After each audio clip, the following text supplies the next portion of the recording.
Now we're back in the test spot that I've created specifically for this course, and the last thing that I want to briefly mention is the community tab at the bottom here.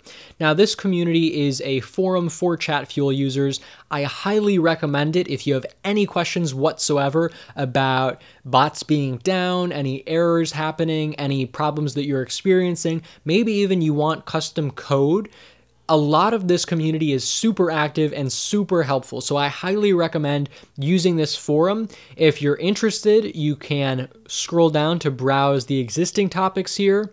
You can submit your own topic or your own question by clicking here, entering a title, entering other information, but I highly recommend it. Personally, I myself am always on here. Even if you don't have a problem, I find it helpful to sort of teach others what I'm learning because it helps reinforce it in my own mind, but also it's useful just to browse, to see what other people are talking about, see about new updates, and what are emerging trends with chatbots.